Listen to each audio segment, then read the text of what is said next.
पहला, अहित, असत्य, व्यर्थ, कटु, निंदायुत, उद्वेग वचन का त्याग, लीला भगवन नाम गुणों का गान करे नित सह अनुराग। सबसे पहला, वाणी से भयंकर अपराध बन जाते हैं। घोर नरकों की प्राप्ति वाणी के अपराध से होती है। सबसे ज्यादा अपराध वाणी से बनता है। साधक को वाणी पर बहुत संयम रखना चाहिए। पहला साधन बताया अहित। अगर वाणी से ऐसा बोला कि किसी का अहित अमंगल हो, नहीं। असत्य, झूठ नहीं बोलना। देखो, यदि प्रेम प्राप्त करना है तो किसी का अहित हो ऐसा नहीं बोलना, और असत्य, झूठ नहीं बोलना। क्यों झूठ बोले?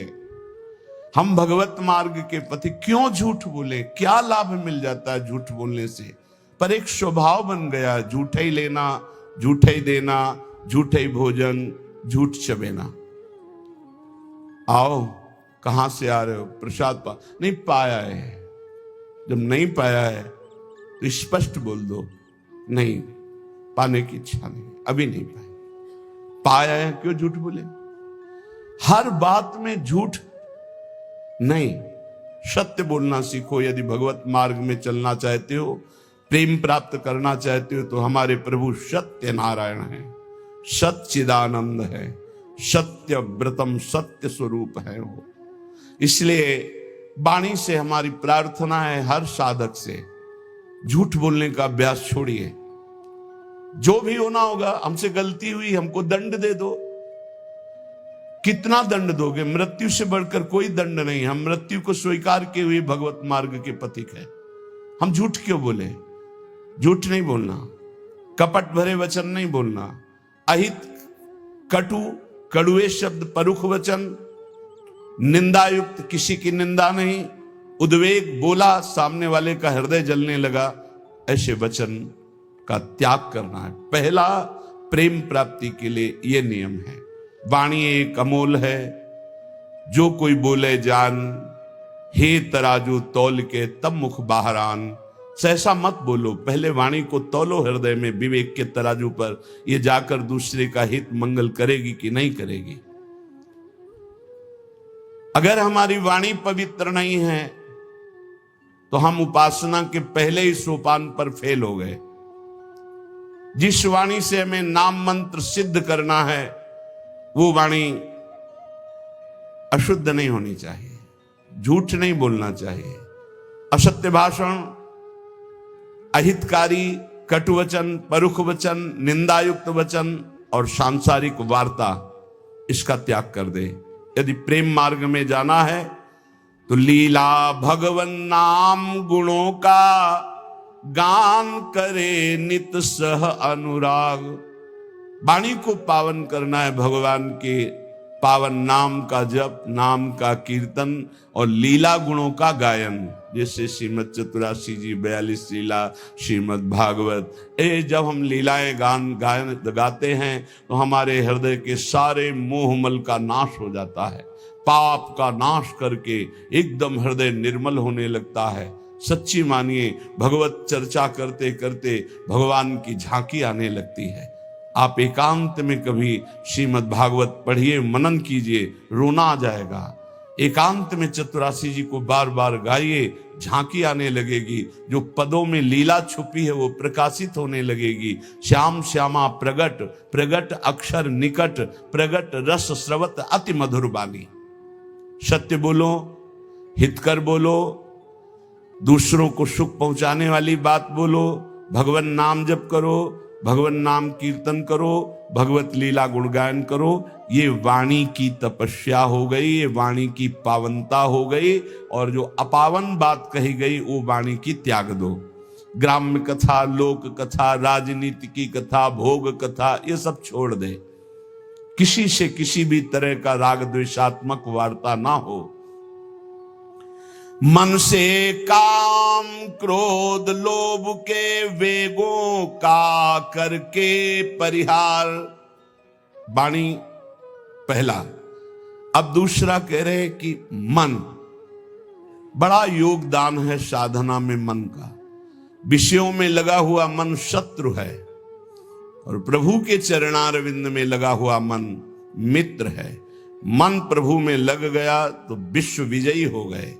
जिसका मन सावई मनः कृष्ण पदारविंदयो, प्रिया प्रीतम के चरणारविंद में जा रहा है मन स्वाभाविक।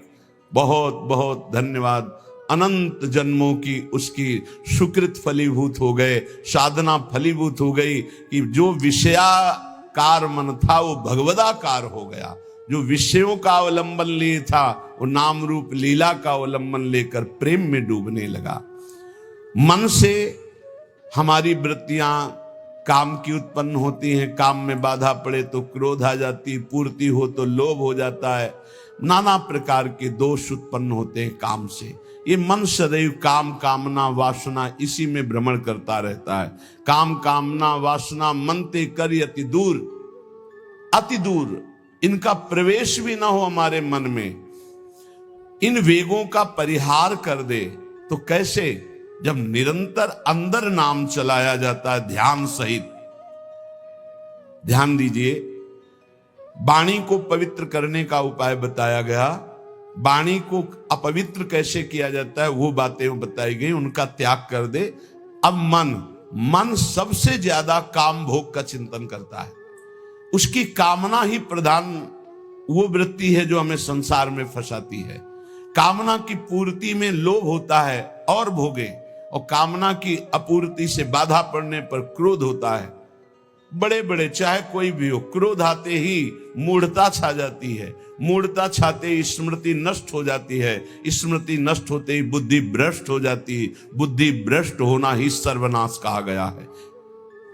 ध्यायतो विषयान पुंसा संगास्ते सुपजायते, संगात संजायते कामा, कामात क्रोधो भी जायते, क्रोधात भवति सम्मोहा, सम्मोहा स्मृति विभ्रमा, स्मृति भ्रंशात बुद्धिनाशो, बुद्धिनाशात प्रणश्यति, सर्वनाश हो जाता है। इसलिए विषयों का ध्यान ही ना हो पावे, विषयों का चिंतन ही ना हो पावे तो कैसे? अंदर ध्यान सहित नाम जप करो। यदि रूप का ध्यान हो रहा है तो ठीक है, नहीं तो नाम का ही ध्यान करो। जो नाम जप कर रहे हो उसी का ध्यान करो। राधा बार बार ध्यान करते हुए नाम जप करो। लीला भगवत गुण नामों का करे नित्य चिंतन अविकार। अविकार स्थिति प्राप्त करने के लिए, हृदय रूपी गुफा के अंधकार को दूर करने के लिए नाम का, प्रभु के रूप का, प्रभु की लीलाओं का चिंतन करें। जैसे हम जिह्वा से लीलाओं का गुणगान करते हैं, नाम कीर्तन करते हैं, वाचिक नाम जप करते हैं या उपांशु नाम जप करते हैं, तो ये वाणी की पवित्रता हुई, मंगल है। पर हृदय रूपी गुफा में जो काम क्रोध चोर छुपे हुए हैं, इनको हटाने की अभी सामर्थ्य नहीं।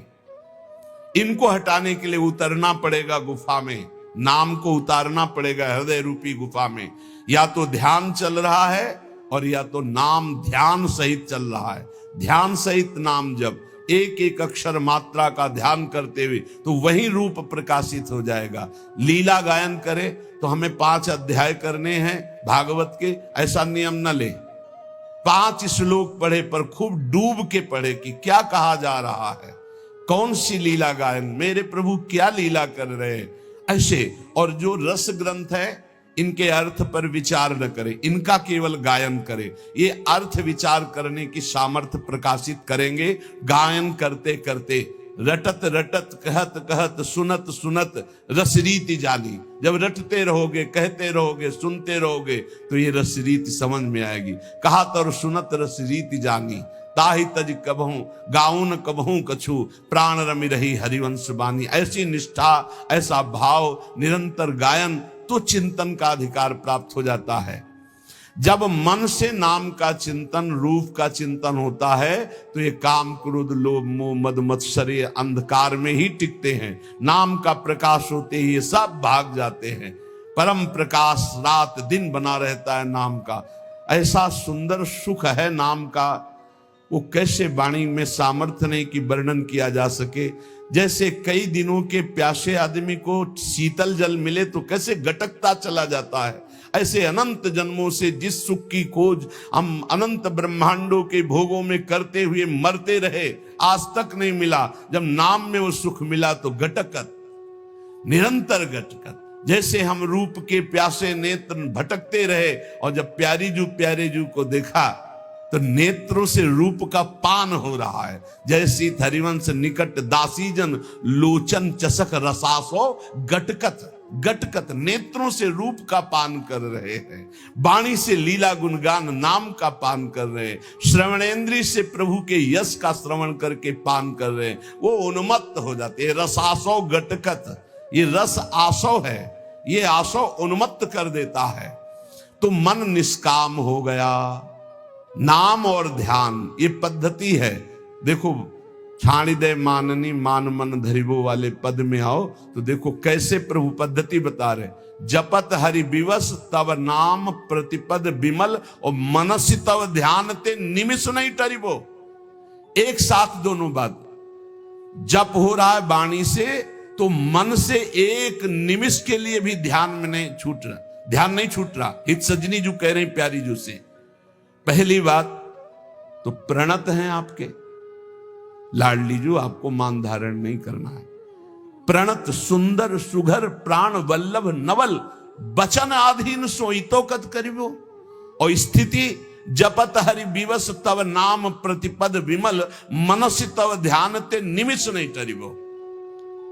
और इधर हनुमान जी महाराज श्री जानकी जी की स्थिति वर्णन कर रहे हैं, अशोक वाटिका में बैठे। नाम पाहरू दिवस निशि ध्यान तुम्हार कपाट, लोचन निज पद जंत्रित जाहि प्राण के ही बाट। आप कैसे समझोगे जानकी जी की स्थिति को प्रभु? आपका नाम रात दिन पहरा दे रहा है, नहीं तो कब प्राण निकल गए होते। और आपका ध्यान कपाट की तरह दरवाजा बंद किए हुए, हृदय में राम रूप का ध्यान है, जिह्वा पे नाम आठों पहर चल रहा है, इसीलिए जानकी जी को प्राण नहीं गए, नहीं तो कब छूट गए होते। नाम पहारू दिवस निज ध्यान तुम्हार कपाट, लोचन निज पद जंतित जाहि प्राण के बाद। और यहां सजनी जू लाल जू के लिए करे, जपत हरि विवश तव नाम प्रतिपद विमल मनस्य तव ध्यान ते निमिष नहीं टरिबो।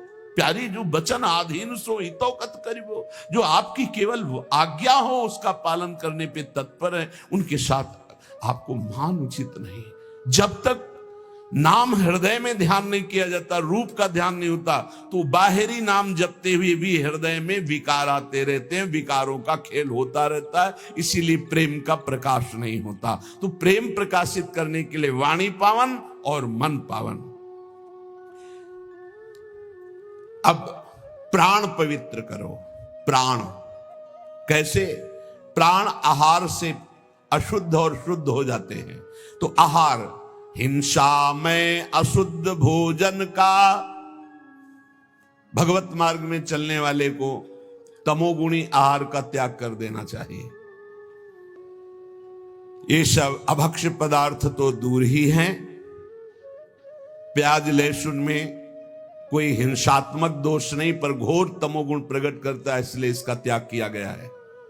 जहां आलू प्रकट होती है, जहां कंद शकर कंद प्रकट होती है, जैसे जैसे मूली गाजर प्रकट होती, ठीक वैसी उसी खेती में उसी जगह में ये प्याज लहसुन प्रकट होता है। इसकी प्रकट होने की प्रक्रिया कोई अपवित्र नहीं है, ये खेतों में प्रकट होता है।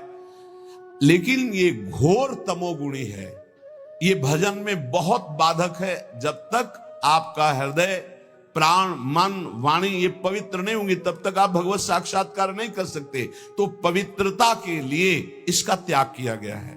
प्याज लहसुन का भगवत प्राप्ति की पवित्रता के लिए त्याग किया गया है। ये कोई हिंसात्मक दोष वाला नहीं है। पर ये तमोगुणी है, तो तमोगुणी का त्याग करके सतोगुण का सेवन करते हुए वो गुणातीत अवस्था में पहुंचना, इसलिए इसका त्याग अत्यंत अनिवार्य है। और कहीं भी किसी भी ठाकुर जी को कभी भी कोई भी भोग नहीं लगाता प्याज लहसुन का। अगर लगाता है तो ये अपराध है। आज तक कहीं कोई प्रमाण नहीं है कि कहीं सात्विक पुरुषों ने इसको पाया हो या ठाकुर जी को भोग लगाया गया हो। इसलिए इस तमोगुण प्रदान करने वाले प्याज लहसुन का भी त्याग कर दे।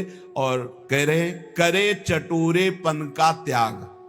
प्राण को शुद्ध करने के लिए ये बाजारू चीजें खाने की जो चटोरापन बन गया है, वो प्रेम प्राप्ति की ठीक वृत्ति नहीं है कि आप बाहरी चीजें, आपको अगर भोग ही लगाना है तो आप अपने घर में जो रूखा सूखा बनाइए, भाव से भोग। ये केवल 2 अंगुल जबान की बात है, गले के यहां से गया ना, वो खट्टा मीठा सब बेकार हो गया, वो मल बन जाएगा। इसी की केवल इसको स्वाद दो हरि नाम का, राधा नाम का। ये चटोरेपन का त्याग करो। ये ज्यादा चटोरापन रजोगुण तमोगुण प्रकट करके भोग वासनाओं में भ्रमित करता है। ये ऐसा नहीं, बहुत सावधानी। सात्विक केवल पेट भरना है उतना, जितने से हमारे प्राणों का पोषण हो जाए तो हमारे प्राण पवित्र हो जाते हैं। पानी और अन्न ये सब प्राणों का पोषण करने वाले हैं। वायु प्राण पोषण, अन्न प्राण पोषण, जल प्राण पोषण। तो हमारा वातावरण, हमारा जल, हमारा अन्न बहुत बड़ा प्रभाव करता है भजन में। तो कह रहे हिंसा में तो कोई सतमार्ग में चलने वाला ऐसा आहार पाएगा ही नहीं, जैसे मांस है, मछली है, अंडा है, ये कदापि नहीं। फिर अशुद्ध भोजन, तमोगुणी भोजन, प्याज लहसुन आदि पड़े हुए, या एक बार जिस रसोई में मांस बन गया उसमें खीर पूड़ी बना के आपको दी जा रही कि ये बड़ा सात्विक भोजन, हम नहीं पा सकते उस रसोई का, क्योंकि रसोई ही अशुद्ध हो गई। जहां एक बार मांस रांधा गया, वो पात्र, वो रसोई अब हमारे योग्य नहीं रही। अशुद्ध भोजन का और करे चटोरेपन का त्याग। ये देखो शीशा के अंदर सामग्री बहुत अच्छी सुंदर दिखाई दे रही, लेकिन जब बनाई गई है तो बनाने की प्रक्रिया और बनाने वाले का भाव, बनाने वाले की शुद्धता, कहीं कोई शुद्धता नहीं, जानवरपन स्वभाव में बैठा हुआ है। कोई बिरला है कि थोड़ा सात्विक भाव, नहीं तो अशुद्धता ही अशुद्धता है। आप देख लो तो आप खाओगे नहीं। पर वो आज का समय हो गया है कि केवल बुद्धि, रसेंद्री, जनेंद्री के भोगों में तृप्ति का अनुभव करने वाली, इसलिए पवित्रता का तो निर्णय ही नहीं कर सकती। सादा शुद्ध सुभोजन सात्विक करे स्वाद का तज कर राग। सादा भोजन हो, सात्विक हो, और वो प्रभु को अर्पित किया हुआ प्रसाद हो, और अल्पाहार हो, अधिक भोजन नहीं। क्यों डालोगे व्यर्थ में पेट में? क्यों व्यर्थ में डालोगे? तुमको कोई कुश्ती लड़ना है क्या जाके? अरे तुम्हें काम क्रोध आदि को पछाड़ना है तो उनके लिए अल्पाहार। इतना अल्प ना हो कि भोजन का चिंतन हो, और इतना ज्यादा ना हो कि पेट में वजन नजर आवे। सात्विक, कम स्वाद वाला और भगवत प्रसाद अर्पित किया हुआ भोजन, इससे आपका प्रेम मार्ग पुष्ट होगा, प्राण पवित्र होंगे। अब तन, पहले वचन, फिर मन, फिर प्राण, और अब तन। तन की पवित्रता अत्यंत अनिवार्य है। शौचाचार का ज्ञान जिनको नहीं है उनकी भजन वृत्ति नहीं चलेगी। आप देख लीजिए, लघुशंका जाइए, बहुत सावधानी से लघुशंका होकर जलेंद्री का प्रक्षालन करके हाथ को 1-2 बार तो रज जरूर लगाओ। भले तुम आप साबुन आदि लगाते हो तो रज जरूर, रज के बिना पवित्रता नहीं मानी जाती। और फिर आचमन करे, 3 बार आचमन करे, फिर मंत्र जपना शुरू करे। कभी खाली ना रहे। तो जब लघुशंका जाए तब जल का प्रयोग जरूर करे। शौच जाए तो उतने ही वस्त्र पहनकर जाए जितने प्रक्षालन धो सको, और पवित्र वस्त्र धारण करो। सादे वस्त्र आचरण सीधे, जीवन आडंबर से ही, आवश्यकता अभाव विरहित, सदा दीन सेवा में लीन। सादे वस्त्र, शौचाचार का पूर्ण ज्ञान, आचरण बहुत पवित्र आचरण, सरल सीधा स्वभाव, पवित्र आचरण, आडंबर से हीन, कोई भी बनावटीपना नहीं होना चाहिए। ऊपर वर्णन आया कि कोई इस प्रेम मार्ग का पथिक आडंबर न करे। आडंबर सखी भाव या गोपी भाव का नाटक न करे, दिखावा न करे कि वो इधर उधर श्रृंगार करके हम अपने को जनाए कि हम गोपी हैं या सहचरी। आडंबर है, गोपी या सहचरी देह भाव छूट जाने पर प्राप्त होता है। ये देहातीत भाव है, देह का श्रृंगार गोपी नहीं है, ये देह का श्रृंगार सहचरी नहीं है। बनिता पुरुष भाव मिट जाए, सेवे ललितादिक के भाई, देह शुद्धि का विस्मरण हो। बता रहे हैं ना, पूर्व की स्मृति ना भविष्य का कोई, बीते हुए ना भूत की स्मृति ना भविष्य की स्मृति, वर्तमान में भी मैं स्मरण कर रहा हूं, ऐसी स्मृति नहीं, केवल अखंड स्मृति। ये बाहरी आडंबर नहीं होना चाहिए। मना किया है ऊपर, जीव अपने वास्तविक लक्ष्य से भ्रष्ट हो जाता है जब बाहरी आडंबर करके दूसरों को रिझाने की चेष्टा करने लगता है। इष्ट को रिझाने के लिए देह भाव विस्मृत होना है, देह को सजाना नहीं है। सादा शुद्ध सुभोजन सात्विक, करे स्वाद का तज कर राग। बहुत सात्विक भोजन, वैसे ही सात्विक वस्त्र। आडंबर से हीन चरित्रवान उपासक, आवश्यकता अभाव विरहित। जैसे मुझे प्रभु रख रहे, मैं राजी हूं, मुझे कोई आवश्यकता नहीं, न परिस्थिति बदलने की न स्थिति बदलने की। जैसे मुझे प्रभु रख रहे हैं, जोई जोई प्यारो करे सोई मोई भाव, मुझे संतोष है जैसे रख रहे हैं, बहुत अच्छा है। हमें किसी से कोई मांग नहीं, हमें कोई चाह नहीं, हमें कोई परिवर्धन की चाह नहीं, ये परिवर्तित हो जाए, ये बढ़ जाए, नहीं। और रात दिन तन को सेवा में ली। सेवा से बहुत जल्दी पवित्र होता है शरीर। माता पिता की सेवा, बूढ़ों की सेवा, रोगी की सेवा, पशु पक्षियों की सेवा, किसी की सेवा, भगवान की सेवा, संत सेवा, गौ सेवा, किसी की भी भगवत भाव से सेवा की जाए तो शरीर बहुत जल्दी पवित्र होता है। शौचाचार का ज्ञान, पवित्र वस्त्र, आडंबरहीन दिखावाहीन जीवन, कोई आवश्यकता नहीं, जैसे प्रभु रख रहे हैं उसी में राजी, और दीन भाव से सेवा। विषयी संसारी लोगों का संग छोड़ सेवे सत्संग। जिनके साथ बैठने से, जिनके व्यवहार से हमारे अंदर निष्कामता आवे, नहीं चाहिए मुझे भोग, नहीं चाहिए मुझे संसार का सुख। परिणाम देखा जाता है, परिणाम।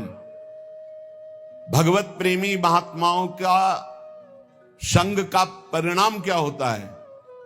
खाओ पियो हंसो खेलो बैठो, पर उसका परिणाम होगा कि आपके हृदय में आने लगेगा, मुझे नहीं चाहिए भोग, मुझे नहीं चाहिए संसार का सुख, मुझे प्रभु चाहिए। मैं सत्य से चलना चाहता हूं, मैं धर्म से चलना चाहता हूं, मैं जितेंद्रियता से चलना, ये आने लगेगा। ये संग का प्रभाव। और बहुत मीठी मीठी बनावटी बातें, बाहर दिखावा, आडंबर, तो संग से आपके अंदर भोग वासना बढ़ेगी, संग से आपके अंदर संसार प्रीता बढ़ेगी, संग से आपके अंदर वस्तु व्यक्ति स्थान का राग जागृत हो जाएगा। इसलिए कह रहे हैं, विषयी संसारी लोगों का संग छोड़ सेवे सत्संग। व्यर्थ अनर्थ कार्य सब इंद्री मन के तज कर रहे असंग। साधु संग करे, विषयी कुसंग का त्याग कर दे, और व्यर्थ कार्य कभी न करे। कबहू काल वृथा नहीं जाई, एक क्षण भी व्यर्थ नहीं जाना चाहिए। नाम जब चल रहा है, गुण कीर्तन चल रहा है, सेवा चल रही है, साधु संग, भक्त चरित्र, भक्त नाम, अन्यथा हमारा समय व्यर्थ माना जाएगा। हम सेवा करें, किसी की भी सेवा का अवसर मिले। जगत में सबके हृदय में भगवान है, पर हमारा भगवत भाव हो और नाम जब चल रहा हो। व्यर्थ कार्य नहीं होने चाहिए। और अनर्थ, ये जितने पापाचरण हैं ये सब अनर्थ तुम्हारा नाश कर देंगे, तुम्हारी शांति का, तुम्हारे सुख का, तुम्हारे शरीर का, तुम्हारे विचारों का नाश कर देंगे। अनर्थकारी चेष्टाएं कभी ना करें। ये इंद्रियां शब्द स्पर्श रूप रस गंध के लिए भागती रहती, इनको रोको। इनको नाम बल से रोका जा सकता है। कल जैसे चर्चा कर रहे थे, ज्ञान सबको है लेकिन अपने ज्ञान का प्रयोग करने की सामर्थ्य नहीं है। सामर्थ्य आती है नाम जप से। जितना नाम जप करोगे उतना ही सामर्थ्य आपके अंदर आएगी, जो चाहोगे प्राप्त हो जाएगा। हमारे हर प्रश्न का उत्तर नाम जप है। कुछ लोग कहते भी हैं कि इनको तो हर प्रश्न का जब उत्तर देंगे कहेंगे नाम जप करो। इसलिए कहते हैं कि चाहे जितनी बढ़िया बाजार हो, घूम आओ पूरी बाजार में, अगर कोई चीज लेनी है तो आपके पास रुपया चाहिए। रुपया, बाजार में घूम आओ, रुपया चाहिए। रुपया है तो उसके अनुसार सामान ले लोगे। ऐसे ही ये साफ शास्त्र हैं, सिद्धियां, ये वो जो चाहिए। अब जब चाहिए तो तुम्हारे पास धन होना चाहिए। वहां ये रुपया धन काम नहीं करता, वहां नाम धन काम करता। कबीरा सब जग निर्धना, धनवंता नहीं कोई, धनवंता सोई जानिए, जाके राम नाम धन होए। राधा राधा, कृष्ण कृष्ण, हरि हरि, जितना जपा जो चाहिए खरीद लो। अगर कुछ और नहीं खरीदोगे तो हरि को खरीद लोगे। सुमिर पवन सुत पावन नामू, अपने बस करी राखे रामू। इसीलिए सब प्रश्नों का समाधान बताते बताते अंत में यही कि नाम जप करो, क्योंकि नाम जप के द्वारा मंगलों का नाश होगा, सुख की प्राप्ति होगी, ज्ञान का प्रकाश होगा, अविद्या का नाश होगा, महामंगल हो जाएगा। तो व्यर्थ अनर्थ कार्य सब इंद्रिय मन के तज कर रहे असंग। ये असंगता के लिए नाम जप जरूरी है। बिना नाम बल के आप असंग नहीं रह सकते। जो मन चाहेगा करवा लेगा, जो इंद्रियां चाहेंगी करवा लेंगी। और भजन उत्साह सदा, जैसे एक गरीब आदमी को रुपया कमाने का उत्साह होता है कि अगर हम 2 घंटे और कर लेंगे तो इतना रुपया हमको मिल जाएगा, ऐसे भजनोत्साह होना चाहिए। उपासक के अंदर जब भजन का उत्साह जगता है तो रात्रि में नींद नहीं आती। थोड़ी देर एक मूर्छा से आई, उठ के बैठे, कितना अभी तो 11 बजे, नहीं घड़ी बंद हो गई होगी, हम तो आराम से सो चुके हैं, बैठ के भजन चल रहा। सब सो रहे हैं, वो जग कर भजन 2 घंटे में आए, पूरा 24 घंटे का विश्राम हो गया। नाम जप कर, नाम से विश्राम की प्राप्ति हो रही। भजनोत्साह सदा। देखो अपने अंदर कहां भजन के लिए इतनी प्रियता है। रात्रि में जो भजन होता है बहुत जोर का आनंद मिलता है, एकदम शांत वातावरण, और एक खुमारी चढ़ी रहती है, उसी में चल रहा है मंत्र। बाह्य चेतना शून्य, अंदर से मंत्र चल रहा है, केवल सुनते रहो, चाहे लेटे हो चाहे बैठे हो। पर यह स्थिति बहुत अभ्यास के अंतर्गत होगी, नहीं तो बैठे बैठे भी सो जाओगे, लेटने में तो फिर क्या है। आप देखो शवासन में लेट करके कितनी जल्दी समाधि में चले जाते हो, नींद में पहुंच जाओगे। नाम का अभ्यास ऐसा, नाम की खुमारी की, चाहे लेटे चाहे बैठे बस वो चल रहा है। भजनोत्साह सदा। और भगवत अस्तित्व कृपा में दृढ़ विश्वास। प्रभु की हमारे ऊपर बहुत बड़ी कृपा है। नाम जब चल रहा है इसलिए प्रभु हमारे साथ हैं, भले हमें दिखाई न दे रहे हो। नाम बाणी जहां श्याम श्यामा तहां, नाम बाणी सुनत श्याम श्यामा सुबस। बस नाम है तो प्रभु हमारे साथ हैं, हमें चिंता नहीं करनी। भजन सहायक, जो भजन में सहायता करते हैं वही हमारे मित्र हैं। संसार में हमारा अपनापन उसी से होगा जो भजन में सहायक है। चाहे वो कर्म हो, चाहे वो व्यक्ति हो, चाहे वो वस्तु हो, चाहे स्थान हो। हेलो एवरीवन, राधे राधे, जय Shri Krishna. Thank you so much guys. Video देखने के लिए आप लोगों का बहुत बहुत धन्यवाद, तहे दिल से शुक्रिया। और हाँ गाइज, आप लोगों का जो भी कमेंट हो, जो कुछ भी आप लोग पूछना चाहें ना, तो आप लोग हमें कमेंट बॉक्स में पूछ सकते हैं, ठीक है। हम रिप्लाई देंगे आप लोगों का। और बहुत बहुत धन्यवाद, थैंक यू सो मच। और हाँ, नाम जाप करते रहें, क्योंकि कहा गया है कि कलयुग केवल नाम आधारा, सुमिर सुमिर नर उतरहु पारा। इस संसार में सब कुछ, जो कुछ भी आप देखते हैं ना, सब चीज़ें बदलती हैं, और जो चीज़ें बदलती हैं सब माया है। सत्य हमेशा एक रहता है, अडिग रहता है। सत्य कभी भी नहीं बदलता है, चाहे कुछ भी हो जाए। इसलिए प्रभु का नाम लीजिए, उनसे आस्था लगाइए, उनसे प्रीति लगाइए। यही हम लोगों का सच्ची कमाई है। ओके, तो नाम जाप करते रहें, लोगों का हेल्प करें, जो लगे सही है उसका हेल्प करिए। जय श्री कृष्णा।